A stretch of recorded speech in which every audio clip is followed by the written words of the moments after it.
Hi hello നമസ്കാരം.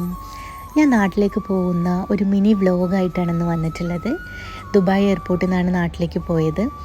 നാട്ടിലേക്ക് പോവാന്ന് പറയുന്നത് ഭയങ്കര ത്രില്ലിംഗ് ഉള്ളൊരു കാര്യമാണ്. നാട്ടിലേക്ക് പോയി തുടങ്ങണമെന്ന് ആലോചിച്ച് തുടങ്ങുന്നിടത്ത് തന്നെ എക്സൈറ്റ്മെൻറ്റ് സ്റ്റാർട്ട് ചെയ്യും.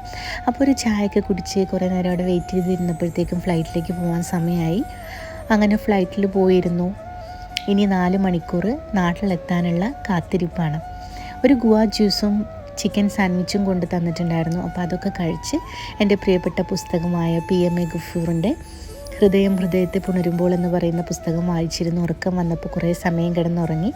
നാട്ടിലെത്തിയപ്പോൾ ഉമ്മ പിക്ക് ചെയ്യാൻ വന്നിട്ടുണ്ടായിരുന്നു. ഇതാണ് എൻ്റെ ഉമ്മ. ഉമ്മയുടെ കൂടെ നല്ലൊരു ചായയൊക്കെ കുടിച്ചിട്ടാണ് വീട്ടിലേക്ക് പോയത്. പിറ്റേ ദിവസം രാവിലെ ആയപ്പോഴും നല്ല മഴയായിരുന്നു.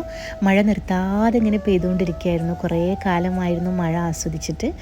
അതുകൊണ്ട് തന്നെ മനസ്സ് നന്നായിട്ട് തണുത്തു.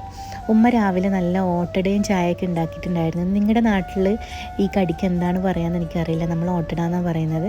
പിന്നെ വീട്ടിലുണ്ടായ കുറച്ച് റംബുട്ടാനൊക്കെ പറിച്ച് കഴിച്ചു. എന്നെ കാത്ത് കുറച്ച് പുസ്തകങ്ങൾ ഗിഫ്റ്റ്സ് വന്നതിരിപ്പുണ്ടായിരുന്നു. അപ്പോൾ അതൊക്കെ ഒന്ന് ഓപ്പൺ ചെയ്ത് നോക്കി. പുസ്തകങ്ങൾ സമ്മാനമായിട്ട് കിട്ടുന്നത് എപ്പോഴും സന്തോഷമുള്ള കാര്യമാണ്. അയച്ചു തന്നവർക്കെല്ലാം താങ്ക് യു സോ മച്ച്. അപ്പോൾ പുസ്തകങ്ങളൊക്കെ നോക്കി അതിനുശേഷം ഉപ്പാടെ കൂടെ കുറച്ച് സമയം ഇരുന്ന് സ്പെൻഡ് ചെയ്തു. അപ്പോൾ ഇത്തവണ ഞാൻ എൻ്റെ കസിൻ സിസ്റ്ററുടെ കല്യാണത്തിന് വേണ്ടിയിട്ടാണ് നാട്ടിൽ വന്നിട്ടുള്ളത്. കല്യാണ വിശേഷങ്ങളൊക്കെ ആയിട്ട് അടുത്ത വീഡിയോയിൽ കാണാം. അതുവരെ എല്ലാവർക്കും നന്ദി, നമസ്കാരം, ബായ്.